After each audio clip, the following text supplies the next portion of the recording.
Last week, 22 Canadians were killed in the deadliest rampage in our country's history. Their families deserve more than thoughts and prayers. On Friday, about 2 weeks after the Nova Scotia mass shooting, Justin Trudeau announced a ban on military-grade assault-style weapons. There is no use and no place for such weapons in Canada. Some people who've been calling for a ban on assault-style weapons for years welcomed it, including survivors of previous mass shootings in Canada, but others weren't fully satisfied. For me, it feels like half a victory, not a complete one. There's been criticisms of the ban from both sides of the gun control debate. Gun rights groups and some conservative leaders say that the ban targets responsible and legal gun owners and that it won't do anything to stop people from getting guns illegally or stop the issue of guns flowing across the border from the US. But others say that the ban doesn't go far enough and that it should also cover handguns. Jooyoung Lee is back on the show. He's an associate professor of sociology at the University of Toronto and an expert in gun violence prevention. He's going to take us through the specifics of the ban and everything that it doesn't address. I'm Tamara Kandaker, and you're listening to Wait, There's More.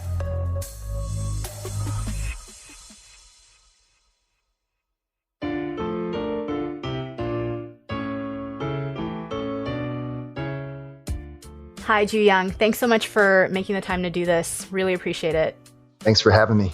So on Friday, the Prime Minister announced a ban on about 1,500 makes and models of military-grade assault-style weapons.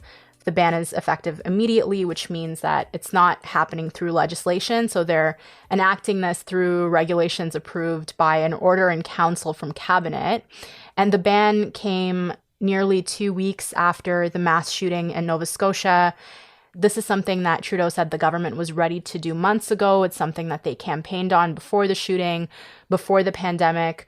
And let's start with the specifics of the ban. So under this ban, what kinds of guns are no longer allowed? So under this ban, there are a number of different long guns, semi-automatic rifles in particular, that will no longer be legal to sell or possess in Canada. Those include guns that are of the M16 variety, the AR-10, the AR-15, which, as many people hear about, is a gun that is notoriously linked to mass shootings in Canada and in the US, M4 varieties, and also the Mini 14, which was the type of gun used in the École Polytechnique massacre in Quebec. So there's a pretty exhaustive list of firearms that will not be allowed very shortly. These weapons were designed for one purpose and one purpose only: to kill the largest number of people in the shortest amount of time. Yeah, and can you tell us what an assault-style weapon is? I understand that there's no strict legal definition for it, but what does this type of gun look like? There's a lot of variation, but typically when public officials talk about assault-style weapons, they're talking about rifles that civilians can purchase that are semi-automatic, which means that one trigger pull releases one bullet from the chamber or the clip, which holds the bullets in the firearm. That's different than fully automatic weapons that are used in war context, where you can hold down the trigger and the gun will release multiple rounds or bullets at once or in rapid succession. These guns tend to look like the ones that I refer to in a wartime context, but the key difference is that they are semi-automatic, which means that, again, one trigger pull releases one bullet. The reason why these guns have received so much pushback publicly, I think, is because of the way they look. A lot of these guns closely resemble the types of firearms we see soldiers using in war contexts. And another reason why we see a lot of pushback is because guns like the AR-15, which was used in Parkland and in other mass shootings in North America, have become sort of the weapon of choice of many mass killers. So Public Safety Minister Bill Blair was on the West Block this weekend. He was asked about this, and this is what he had to say. What exactly is your government banning? Is it a look of a particular type of firearm, or is it a capability? Oh, no, ma'am. It is a capability. These are all weapons that were designed in their original purpose for military use. They were designed for soldiers to in combat, to kill other soldiers. That's their initial design. It is what they were intended to do. And quite frankly, in this country and around the world, tragically, that's what they've been used to do. And so under this ban, there are about 105,000 firearms that are currently classified as restricted that'll now be classified as prohibited. And how is the ban actually going to work? What's supposed to happen under the new rules? Well, from what I gather, there's a 2-year grace period, and there will be a federal buyback program where people who already possess guns that are now banned will be able to sell them and submit them to the government. There will be a grandfathering process and a 2-year amnesty period while the government sorts out a buyback program. Canadians who purchased these guns did so legally. And we did not want to create a situation by prohibiting them all moving forward of putting those people in criminal jeopardy. And so basically by 2022, everybody has to be in compliance. Like they have to get rid of their guns by the end of this 2-year grace period. That's what I understand to be the case. Okay. And this buyback program essentially means that the owners of the guns will be able to sell them to the government. The government's going to give them money for the gun. Yes, exactly. Do you think this ban goes far enough to get rid of assault rifles? Because this is voluntary for 2 years, and there are critics, including gun owners and people who are pro-gun rights, who've argued that no criminal is going to voluntarily turn their gun in, and this is going to leave a lot of guns on the streets. So what do you think of that? I guess I have mixed feelings. I think that, this is a good overall law. The overwhelming social science on gun restrictions and restricting access to firearms has shown that there is overall a pretty good effect on reducing firearm-related deaths due to homicide and injuries. But the problem that Canada faces is a unique one because restricting access to these kinds of guns within the country is a start, but it also doesn't address the fact that many firearms, in fact, the majority of firearms used in crimes, according to audit data, are coming from the United States. We don't actually know what percentage systematically of guns that are used in crimes are coming from Canada versus abroad. And I think that's one of the lingering questions, that we don't have that data. I know the RCMP is working on compiling that data. They've reached out to people on developing a survey instrument to measure this, but we don't actually know what percentage are coming from Canada versus the United States.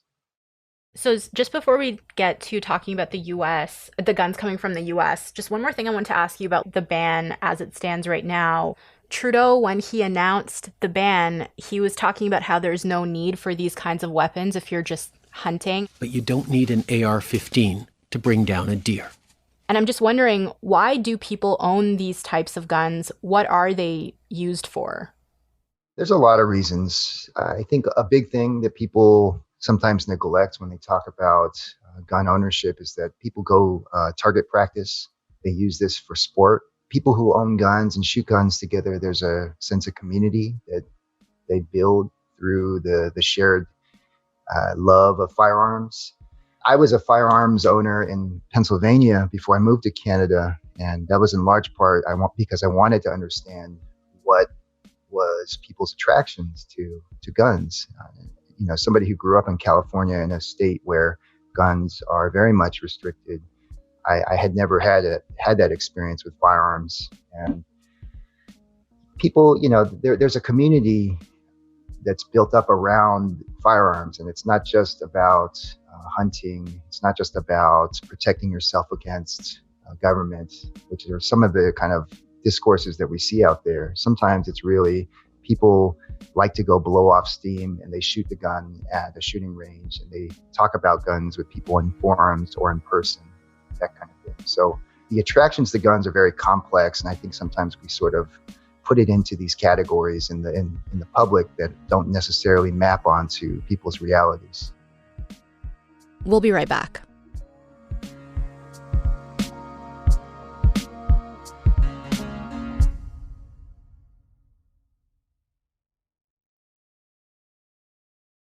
So this ban is being introduced 2 weeks after the Nova Scotia shooting, but the RCMP has said that the Nova Scotia shooter got his guns illegally.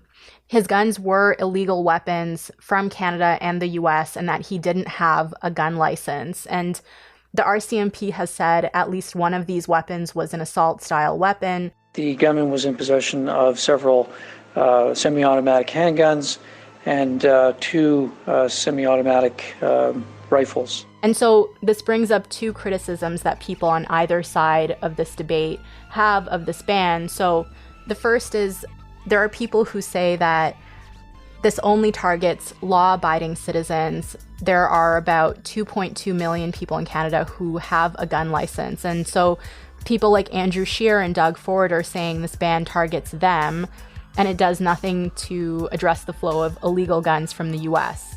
And as law enforcement experts have highlighted time and time again, the only way to truly tackle gun violence is to crack down on the illegal guns being smuggled in daily at our borders. Put money at our borders. And I know you said we don't know exactly what the percentage is of what the breakdown is of guns that are coming here from the US, but I've read that we know between 70 and 99% of guns used to commit crimes in Canada come from the US. And so what do you make of that criticism? I mean, I think there's some interesting and fair points in that criticism. So it's a pretty complicated question, but the main thing is that we know that the majority of guns used in shootings in Canada are from the US, and that those are based on audit studies where police submit guns to a trace at the federal level in the US. There's a little bit of paperwork involved in this. And so we have very incomplete data. But whenever police actually do that, we do find that the numbers that you quoted are pretty much in the ballpark of that. So like people are getting most of the guns from the US. Yeah, and some of the critics of this ban are saying that we need to do a lot more to stop guns from coming across the US-Canada border. And this is a massive border. Millions of people are crossing it every day. And I'm just wondering, what are some of the ideas that have been floated to stop guns from flowing across that border? I think one of the biggest things that I've heard different people talk about, including Bill Blair, is cracking down on gun smuggling and trafficking. We'll bring forward legislation that will give us new tools, new authorities to stop the illegal smuggling of firearms into Canada, the illegal trafficking of firearms through diversion and straw purchase, and the illegal firearms that get into the hands of criminals through theft by implementing new measures. This could be individuals or groups that are invested in this practice of purchasing firearms in the United States and different states that have comparably much looser gun laws, and then making a huge markup when they sell them in a more restrictive climate like Canada. And I think that's one of the big things that is a question about how effective this ban will be, particularly because many of the states along the border have much looser gun laws than in Canada. And these are states where you can purchase firearms from people selling at gun shows or individual to individual sales without even having to submit to a universal background check. So, a person who cannot legally purchase a firearm in the United States can do so through this loophole. And then proximity to Canada makes it an attractive market for somebody who wants to resell these guns at a higher markup. I don't know the right answer from like a enforcement perspective. I do think that we need research. Like as a researcher, I think the best decisions about policies and gun control policies in particular are based on data. And that's another area where we don't have great data on trafficking, the patterns, how it works, the individuals, groups associated with it. We have anecdotal data from seizures and arrests made by RCMP, but we don't have, at least to my mind as a researcher, the kind of data that would help inform better policymaking. I also just want to quickly note Bill Blair's response to the criticism that this ban only targets legal gun owners, even though most crimes are committed with illegal guns. And it's what gun control activists have been saying for years. I can tell you that every firearm begins legally and then moves into an illegal market.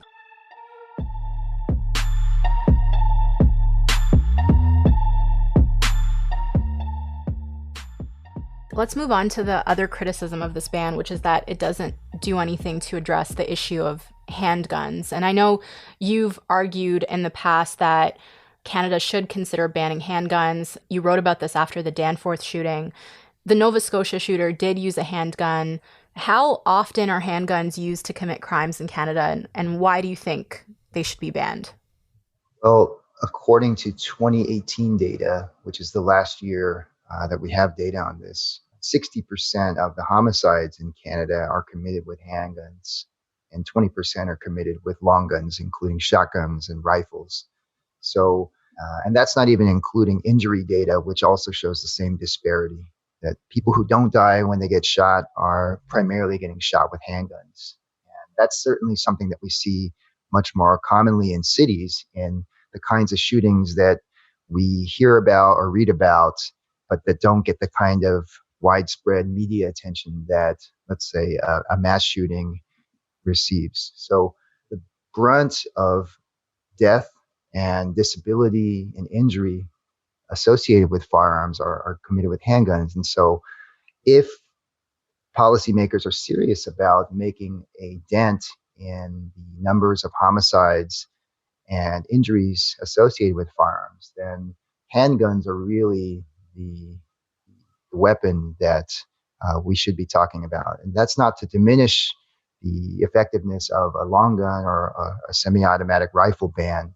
But again, 60% of firearm-related deaths, shootings, are committed with handguns in Canada. So that's the question. Why aren't we talking about that? We know that there is more to do on strengthening gun control in this country, which is why we're going to be moving forward when Parliament allows it with stronger measures around borders, stronger measures around safe storage, measures around handguns to permit municipalities to ban handguns within their city limits. So the government says that there is legislation coming that's going to give cities or municipalities the power to ban handguns. Why leave this up to the cities, and why do you think the government isn't taking this on themselves? I'm not entirely sure why they're not taking it on. My guess would be that it might be politically too risky to make a claim on banning handguns. The problem with the federal plan, from what I can tell, is that they're going to leave it up to provinces and cities or municipalities to decide. And the United States is a great example of where that approach doesn't work. States have their own gun laws, but they're bordered by other states that have different gun laws. And so individuals who want to circumvent their state's restrictive laws can drive a couple hours to another state and circumvent those laws. And so some of that same rationale, I think, applies to Canada. If provinces are making these decisions, what's going to stop the individual from going to another province if they can't get the gun they want in their province? Yeah, that's what I was wondering too. Like, how do you enforce a ban if there are no borders around cities or between provinces? And you've talked a lot in the past about how stricter gun control and getting tougher on crime isn't enough to solve the problem of gun violence here. So just briefly, what else do you think is needed? What do you think would help? Right. Yeah, and that my perspective is that gun bans and gun control on its own is not a magic bullet. A lot of times when policymakers try to wrap their heads around reducing gun violence, they talk about getting tough on crime or people who commit shootings. They talk about restricting access to firearms. And these are well-intentioned efforts, and they do have a good effect on reducing shootings. But we should also be trying to identify communities that could use additional help, underserved places where youth, primarily youth of color, are bearing the brunt of gun violence in Canada. So one program that worked really well was something that I wrote about in my book, which is called Blowing Up, Rap Dreams in South Central. And it was a community center located in the heart of a neighborhood in South Central Los Angeles where there was a lot of gang violence. A Black filmmaker named Ben Caldwell opened the doors to his community center and created these art programs for youth who are otherwise at risk of joining gangs or getting involved in shootings. And what you saw there was that a lot of young people who were formerly part of gangs or who were at risk of joining gangs participated in the communal life here at this place and did not become involved in gangs as a result, and formed friendships with youth who were from neighborhoods that they formerly would have had beefs with. So programs that invest in the human capital of at-risk youth are very effective, and there are a number of those that exist in communities across Canada as well. Those kinds of programs should be receiving lots of funding over time.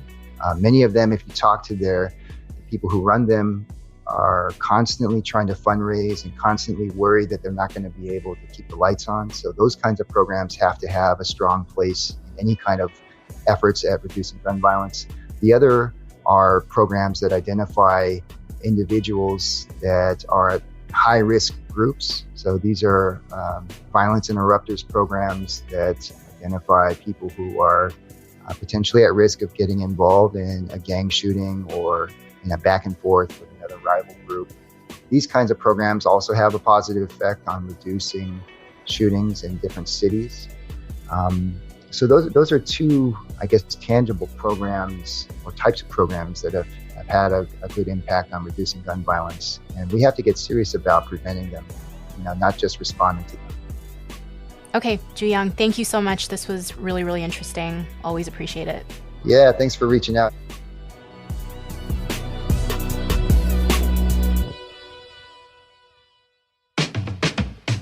All right, that's the show. Thanks so much for listening. I'm Tamara Kandaker, and I'll talk to you tomorrow.